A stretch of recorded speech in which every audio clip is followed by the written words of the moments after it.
Hello students, welcome to RNS classes. आज हम class 10th के इलेक्ट्रिसिटी चैप्टर के इलेक्ट्रिक पावर टॉपिक को आगे डिस्कस करेंगे। अभी तक स्टूडेंट्स हमने पिछले टॉपिक्स में पोटेंशियल डिफरेंस के बारे में पढ़ा है, करंट के बारे में पढ़ा है, ओम्स लॉ पढ़ा है, रेजिस्टेंस पढ़ा है, रेजिस्टिविटी पढ़ा है, सीरीज़ पैरेलल कॉम्बिनेशंस पढ़े हैं, उनके डेरिवेशंस देखे हैं और 1 घंटे का लेक्चर हमने किया था पूरा न्यूमेरिकल्स पे। अगर जिन बच्चों ने उस न्यूमेरिकल्स के लेक्चर्स को नहीं देखा है तो प्लीज़ रिक्वेस्ट है पहले आप उन लेक्चर्स को देख के आइए, बिकॉज आपको एक एक बेसिक कॉन्सेप्ट क्लियर हो जाएंगे न्यूमेरिकल्स के। बिकॉज आपको पता होगा इस चैप्टर के न्यूमेरिकल्स ही सबसे ज़्यादा इंपॉर्टेंट है, ठीक है ना। चलिए आज हम बात करते हैं इलेक्ट्रिक पावर के लिए, इलेक्ट्रिक पावर के कॉन्सेप्ट्स को डिस्कस करते हैं। स्टूडेंट्स चलिए आपको मैं फॉर्मूला डिराइव भी करूंगा, खुद से आपको सोच के बताना है। सबसे बड़ी बात पावर आपको समझते ही क्या दिमाग में आता है? पावर क्या है? एक ताकत। पावर क्या है स्टूडेंट्स? ताकत। मैं आपको एक केस पूछता हूँ, फॉर एग्जांपल 2 फील्ड है, ठीक है ना, 2 फील्ड है।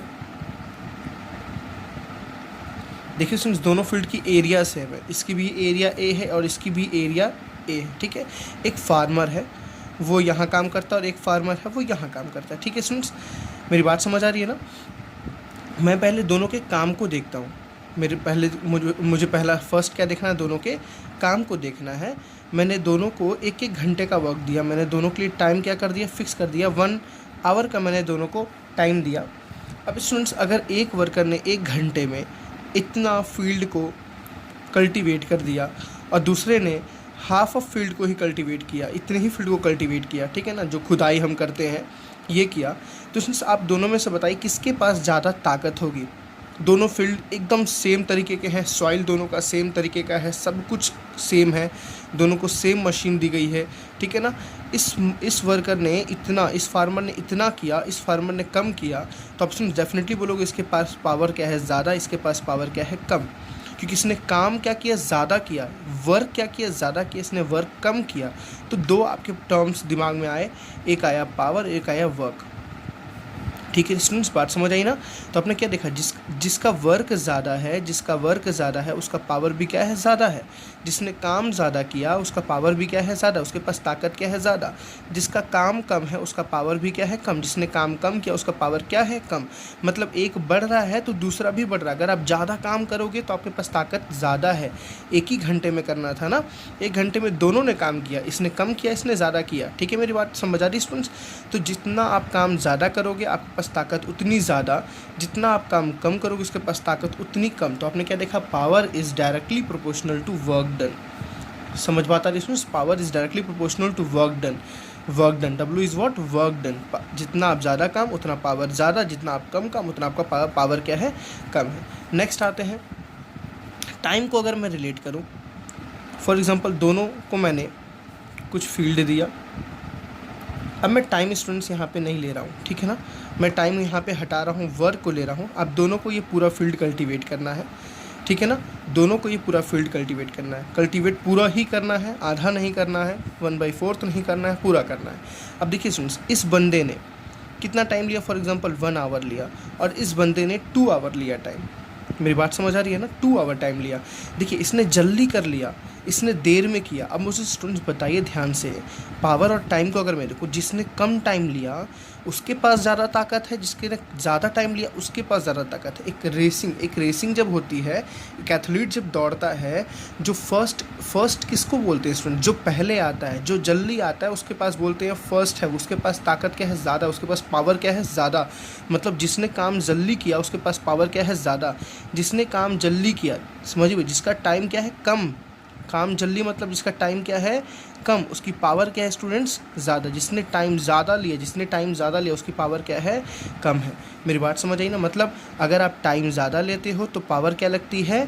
टाइम ज़्यादा लेते हो तो पावर क्या होती है? कम, ठीक है ना। टाइम कम लेते हो तो पावर क्या होती है? बहुत ज़्यादा, बहुत ज़्यादा। तो आपने देखा power is inversely proportional to time. Power is inversely proportional to time. This is your second equation. इन 2 चीज़ों पे पावर डिपेंड करता है। अभी कॉमन वे में आपको समझा रहा था मैं। अगर मैं दोनों इक्वेशन को स्टूडेंट्स कंबाइन करूँ तो मैंने क्या देखा?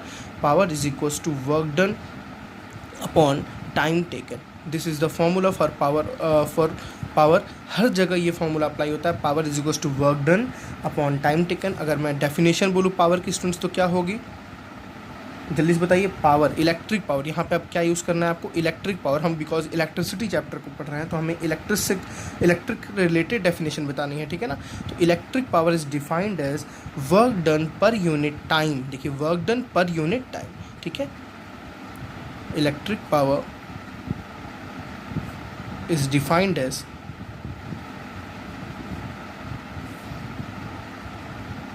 Work done per unit time. Electric power is defined as work done per unit time. अब स्टूडेंट्स आते हैं इसकी यूनिट्स पे, यूनिट देखते हैं इसकी क्या होगी, ठीक है ना। देखिए पावर इक्वल्स टू क्या था, work done upon time taken, है ना, work done upon time taken, ठीक है। पी फॉर क्या है, पावर, डब्ल्यू से क्या है, वर्क डन, और टी से क्या है स्टूडेंट्स, टाइम, ठीक है ना। टी से क्या है, टाइम। चलिए तो अगर मैं इसकी यूनिट्स की बात करूं, यूनिट किसके मैं बात करूं, देखिए वर्क डन की यूनिट क्या होती है स्टूडेंट्स, जूल। वर्क डन की यूनिट क्या होती है हमेशा, जूल। और टाइम की यूनिट्स स्टूडेंट्स क्या होती है, सेकेंड। तो जूल पर सेकेंड, इसकी यूनिट क्या हो गई, जूल पर सेकेंड। और इसकी यूनिट स्टूडेंट्स क्या बोलते हैं, वॉट, WATT। हम मैक्सिमम क्या यूज़ करेंगे इलेक्ट्रिसिटी चैप्टर में, वॉट। जैसे आपने करंट के लिए देखा था क्या था, I=Q/T था ना, कूलाम पर सेकेंड था, लेकिन हम यूज़ करा करते थे एम्पियर। यूनिट्स पे बहुत ज़्यादा कमांड रखना है स्टूडेंट्स। जैसे हमने पोटेंशियल डिफरेंस पढ़ा था, तो पोटेंशियल डिफरेंस का फॉर्मूला क्या था, V=W/Q। तो जूल पर कूलाम पढ़ा था हमने, जूल पर कूलाम पढ़ा था, या इसको और क्या यूज़ करते थे हम, वोल्ट। इसको क्या बोलते थे, वोल्ट। ऐसे ही यहाँ पे जूल पर सेकेंड है, बट इसको हम क्या यूज़ करेंगे स्टूडेंट्स यहाँ पे, वॉट। आपने कन्वर्जन यूनिट्स की देखी होगी, 1 किलोवाट में, 1 किलोवाट में कितने वाट होते हैं स्टूडेंट्स, 1000 वाट, सॉरी 1 किलोवाट में कितने वाट होते हैं, 1000 वाट। तो आपने अभी क्या देखा, पावर क्या है, power is defined as work done per unit time. Power का फॉर्मूला क्या आपने देखा students, work done upon time taken, ठीक है ना। Power is work done upon time taken. Power की यूनिट क्या है, जूल पर सेकेंड, या उसको और क्या बोलते हैं हम, वॉट। जूल पर सेकेंड या क्या बोलते हैं, वॉट। आप मैक्सिमम क्या यूज़ करोगे, वॉट। आप किसी बल्ब को उठाना, तो बल्ब के ऊपर आप देखो क्या लिखा रहेगा स्टूडेंट्स, वॉट लिखा रहता है। ट्यूबलाइट, बल्ब, आपके charger, phone charger, mobile phones के बैटरीज़ के पीछे लगा रहता है। अब तो विदाउट बैटरीज मोबाइल फ़ोन आने लगे हैं, जैसे जो पहले के फ़ोन आते थे इसमें बैटरी लगी रहती थी अंदर, उस पर आपको वॉट दिखेगा। जहाँ भी स्टूडेंट्स वॉट दिखे मतलब वो क्या रिप्रेजेंट करता है, पावर को रिप्रेजेंट करा। अभी आपको मैं डिटेल में बताऊंगा, ठीक है ना, पावर का यूज़ किस तरह होता है, कैसे कैलकुलेट करते हैं हम, बिजली की बिल कैसे कैलकुलेट कर सकते हैं। एक ट्यूबलाइट अगर 1 घंटे जलता है तो उसकी बिजली बिल कितना कॉस्ट आ रहा होगा हमारे घर का, वो निकाल सकते हैं। फॉर एग्जांपल आप इस पूरे लेक्चर को अगर देखते हैं स्टूडेंट्स, तो आपको घर में बैठे बैठे आप सारे अपने घर की कितनी इलेक्ट्रिसिटी बिल आती है आप वहाँ कैलकुलेट कर सकते हैं, ठीक है। तो बहुत इफेक्टिव, बहुत यूज़फुल लेक्चर है ये, आप प्लीज़ लास्ट तक बने रहिए, आप देखिए, ठीक है। चलिए नेक्स्ट टॉपिक को देखते हैं हम इसमें। स्टूडेंट्स आपको एक बात और बतानी है कि आप अगर आपसे कोई पूछ ले व्हाट इज़ इलेक्ट्रिक पावर, तो आपको बताना है, जैसे एक बल्ब जल रहा है तो उसका इलेक्ट्रिक पावर का मतलब क्या है, उसमें इलेक्ट्रिक पावर का मतलब क्या था। वहाँ पे आप ये तो नहीं बोलेंगे ना work done upon time taken, आप वहाँ क्या बोलेंगे सुन देखिए, ये क्या है, work done upon time taken, मतलब किस रेट से, मेरी बात समझ आ रही है ना, किस रेट से एनर्जी कंज्यूम हो रही है। वर्क डन मतलब क्या होता है, कंज्यूम होना। हम कुछ काम करते हैं ना स्टूडेंट्स, तो क्या होता है, हमारी एनर्जी कंज्यूम होती है। तो आप इसको ऐसे भी डिफाइन कर सकते हैं, इलेक्ट्रिक पावर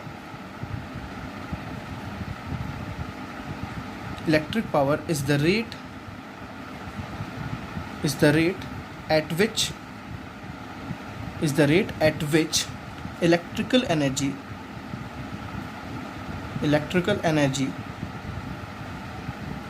is consumed,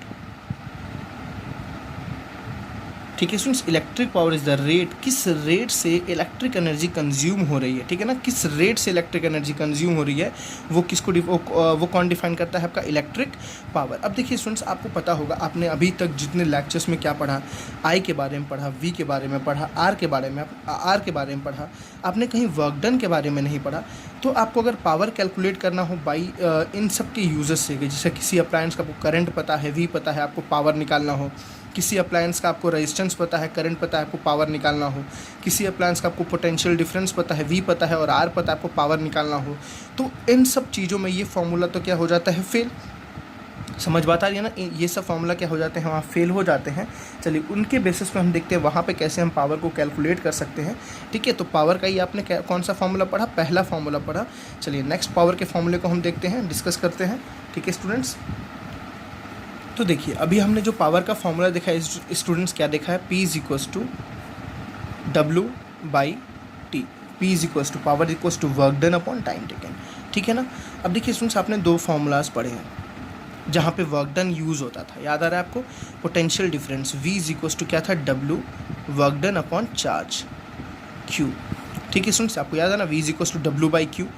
अगर मैं यहाँ से W की वैल्यू निकालूँ, किसकी वैल्यू निकालूँ, W की, तो स्टूडेंट्स W की वैल्यू वर्क डन की यूनिट कितनी आ रही है, वर्क डन की वैल्यू यहाँ से कितनी आ रही है, देखिए V इंटू Q। ठीक है ना, पोटेंशियल डिफरेंस इंटू चार्ज। तो मैं यहाँ पे इसको पुट करता हूँ, W की जगह मैं क्या पुट करता हूँ, V इंटू Q। ठीक है स्टूडेंट्स, अब ध्यान से समझिएगा T। ठीक है, ये आपका पहला फॉर्मूला था। अब स्टूडेंट्स आपने एक फॉर्मूला पढ़ा है I is equals to Q/T। क्या पढ़ा है, I is equals to Q/T। यहाँ से अगर मैं Q की वैल्यू निकालूँ तो कितनी स्टूडेंट्स आ रही है, देखिए I इंटू T। देखिए यहाँ T चला गया ना, तो I इंटू T किसकी वैल्यू आ गई, Q की वैल्यू आ गई। आपको ये दोनों फॉर्मूला याद रखना है। ठीक है, ये वाला Q उठा के मैंने बस यहाँ रख दिया। देखिए Q की वैल्यू कितनी है स्टूडेंट्स, I इंटू T। तो यहाँ P है इज इक्वल्स टू V है इंटू, क्योंकि मुझे Q हटाना था तो Q की जगह क्या रख सकता हूँ स्टूडेंट्स, I इंटू T। अब देखिए आपके पास क्या प्लस पॉइंट होगा, यहाँ से आपको समझना है यहाँ पे। ठीक है, अब देखिए स्टूडेंट्स, मैं T से यहाँ T को क्या कर सकता हूँ, कैंसिल आउट। क्या बचा, P is equals to VI। P is equals to VI, this is your second formula. आपने सबसे पहला फार्मूला क्या देखा, P is equals to W/T। दूसरा फार्मूला क्या देखा students, P is equals to VI। P is equals to VI। अब देखिए हमारे ये चीज़ किसके बीच में था, relation between P, V and I। मतलब आपको पोटेंशियल डिफरेंस दे दे, करंट दे दे, तो आपको पावर निकालने आ जाएगा। समझ बात आ रही है ना। अगर स्टूडेंट्स कहीं रेजिस्टेंस की बात आ गई, कहीं रेजिस्टेंस का ज़रूरत आ गया, तो हम कैसे निकालेंगे। फॉर एग्जांपल अगर आपको रेजिस्टेंस और V की ज़रूरत आ गई, ठीक है, अगर आपको किस बीच में निकालना है, पावर के बीच में, रेजिस्टेंस के बीच में और V के बीच, मतलब आपको I को हटाना है। किसको हटाना है स्टूडेंट्स, I को हटाना है। तो देखिए आपने ओम्स लॉ पढ़ा है, अकॉर्डिंग टू ओम्स लॉ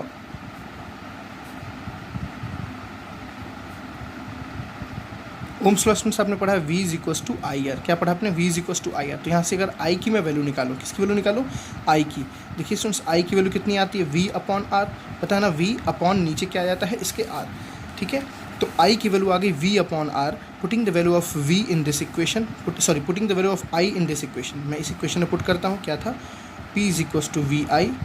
ठीक है ना, तो P is equals to V into, students देखिए इस I की जगह पे क्या रखूँगा, ये बार I, ये V अपॉन R। तो V अपॉन R आपके पास क्या मिल गया, P इज इक्वल्स टू, देखिए ध्यान से थोड़ा सा, V इंटू V कितना students, V square upon R। V is potential difference and R is resistance. ये किसके बीच में स्टूडेंट्स, P के बीच में, V के बीच में एंड R के बीच में। This is your third formula. समझ बात आई ना। अगर फॉर एग्जाम्पल मैं इसी फार्मूले को दोबारा ले लूँ, क्या था, P is equals to VI। मैं अगर यहाँ पे V को रिप्रेजेंट कर दूँ, आपने पढ़ा है अकॉर्डिंग टू ओम्स लॉ,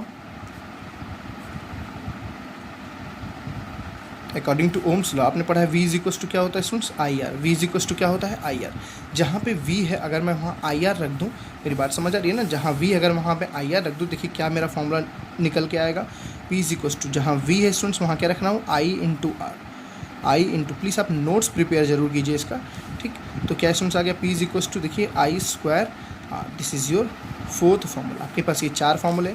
चलिए जल्दी से देखते हैं। हमने पहला फार्मूला स्टूडेंट्स क्या देखा, power is equals to work done upon time. ठीक है, ये बहुत कम यूज़ करना है आपको। ठीक है ना। दूसरा हमने फार्मूला जो मेन यहाँ से स्टार्टिंग है, P इज इक्वल्स टू क्या था, VI। ठीक है, तीसरा फार्मूला क्या था students, P is equals to V square by R। ठीक है, चौथा फार्मूला क्या है students, P is equals to I square R। आपको ये चारों फार्मूला याद रखना बहुत ज़रूरी है। ठीक है, न्यूमेरिकल्स सारे फार्मूलाज पे होने आने चाहिए, आपको करने आने चाहिए। जैसे हमने पढ़ा पहला formula I is equals to क्या था, Q/T। V is equals to क्या था स्टूडेंट्स, W/Q। ठीक है ना। फिर हमने पढ़ा resistance is equals to rho into L/A। ठीक है ना। फिर हमने क्या पढ़ा, ओम्स लॉ, V is equals to IR। फिर हमने यहाँ से 2-3 वैल्यूज़ निकाली, I is equals to V/R, R is equals to V/I। ठीक है ना। हमने इतने सारे फार्मूलाज देखे, उन्हीं के बेसिस पे आपको क्वेश्चन। रजिस्टिविटी हमने देखा, resistivity is equals to RA/L। तो सुन, जैसे जैसे आप नोट्स प्रिपेयर करेंगे ना, आपको तभी आएगा। इसकी यूनिट क्या होती है, एम्पियर। इसकी यूनिट क्या होती है, वोल्ट। इसकी यूनिट क्या होती है, ओम। ठीक है। इसकी यूनिट क्या होती है, करंट है तो करंट की यूनिट तो एम्पियर होगी, रेजिस्टेंस की यूनिट तो ओम ही होगी, वी की यूनिट तो वोल्ट ही होगी, रेजिस्टिविटी की यूनिट कितनी थी स्टूडेंट्स, ओम मीटर, ठीक है ना। यहाँ पावर है, इसकी यूनिट क्या होगी, वॉट, क्या होगी हमेशा वॉट, यहाँ भी वॉट होगी, यहाँ भी वॉट होगी और यहाँ भी वॉट होगी। पावर की यूनिट हर जगह क्या होती है, सेम होती है, इक्वल होती है, ठीक है। तो आपने यहाँ पे क्या देखा पावर के बारे में, पावर क्या है, work done per unit time, work done per unit time. Actually में पावर क्या है, इलेक्ट्रिक एनर्जी कंज्यूम्ड, ठीक है ना, एनर्जी कंज्यूम्ड, ठीक है, अकॉर्डिंग टू टाइम, किस रेट से एनर्जी कंज्यूम हो रही है, हम पावर को डिफाइन करते थे, ठीक। हमने ये चारों फार्मूलाज देखे, चलिए कुछ न्यूमेरिकल्स देखते हैं इनके बेसिस पे जो आता है इसमें, ठीक है। तो चलिए स्टूडेंट्स अपने हम फर्स्ट न्यूमेरिकल को देखते हैं क्या है। देखिए, what will be the current drawn by an electric bulb of 40 वाट। देखिए 40 वाट देखते ही ये क्या है, वाट किसकी यूनिट होती है स्टूडेंट्स, पावर की। कभी कभी आप नहीं पहचान पाए ये कौन सी क्वांटिटी दी हुई, तो आपको समझना ये वाट क्या है, पावर है, ठीक है ना। तो पावर स्टूडेंट्स कितना दिया, एक बल्ब का पावर दिया आपको 40 वाट, ठीक है। When it is connected to a source of 220 volt. फिर से नहीं समझ आया क्या है, तो देखिए इसके लास्ट में क्या है, वी किसका स्टूडेंट्स यूनिट होता है, पोटेंशियल डिफरेंस। तो पोटेंशियल डिफरेंस आपको कितना दिया हुआ है, 220 वोल्ट। मेरी बात समझ आ गई ना। तो आपको पावर दिया, आपको पोटेंशियल। अब दोबारा क्वेश्चन पढ़ते हैं, what will be the current, आपसे क्या पूछा स्टूडेंट्स, आई, आपसे क्या पूछा है, आई drawn by an electric bulb, एक बल्ब से कितनी करंट पास करेगी, बल्ब 40 वाट का है, अगर बल्ब को 220 वोल्ट सप्लाई लाइन से लगाई गई है। फॉर एग्जांपल ऐसा आप सर्किट समझ सकते हैं,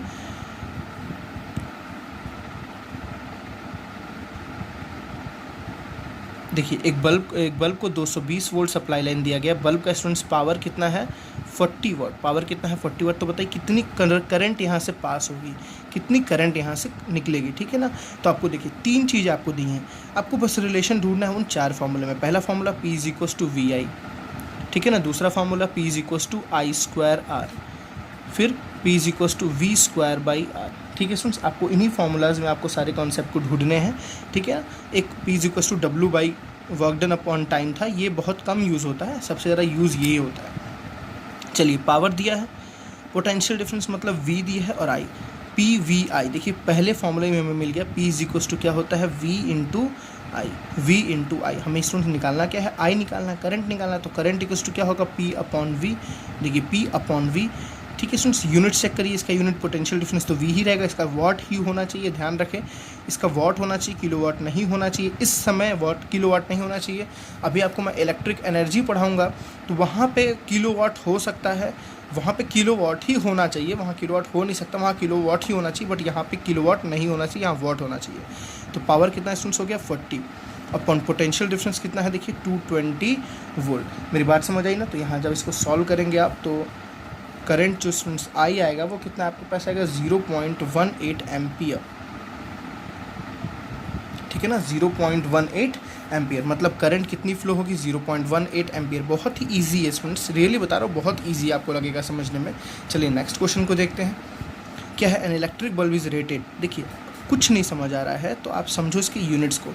एक इलेक्ट्रिक बल्ब पे ये लिखा हुआ है, रेटेड मतलब ये लिखा हुआ है। तो स्टूडेंट्स देखिए ये V है, V किसका यूनिट होता है, पोटेंशियल डिफरेंस का। तो पोटेंशियल डिफरेंस कितना है, 220 वोल्ट। W किसका यूनिट होता है, पावर का। तो पावर कितना है स्टूडेंट्स, देखिए 100 वाट। समझ आ गई बात है ना। बट आपको कॉन्सेप्ट खुद समझ आएगा, इसका मतलब क्या है समझना ये भी ज़रूरी है। When it is operated on, अब ये तो बात हुई एक इलेक्ट्रिक बल्ब पे ये लिखा हुआ है, when it is operated on 110 volt. अगर इसी बल्ब को स्टूडेंट्स 110 वोल्ट पोटेंशियल डिफरेंस पे चलाया जाए। देखिए यहाँ पे V अलग आ गया ना, पोटेंशियल डिफरेंस यहाँ बोल रहा है, क्या बोल रहा है, पोटेंशियल डिफरेंस। देखिए एक बार जब उसको स्टूडेंट्स 220 वोल्ट पे चलाया जा रहा था तो कितना पावर कंज्यूम कर रहा था, 100 वाट। अब बोल रहा है क्या, अगर इसको 110 वोल्ट पे चलाया जाएगा तो कितना पावर कंज्यूम करेगा, तो कितना पावर कंज्यूम करेगा। देखिए कॉन्सेप्ट समझने बहुत ज़रूरी है क्वेश्चंस के। किसकी बात हो रही है स्टूडेंट्स, दोनों कंडीशन में किसकी बात हो रही है, एन इलेक्ट्रिक बल्ब।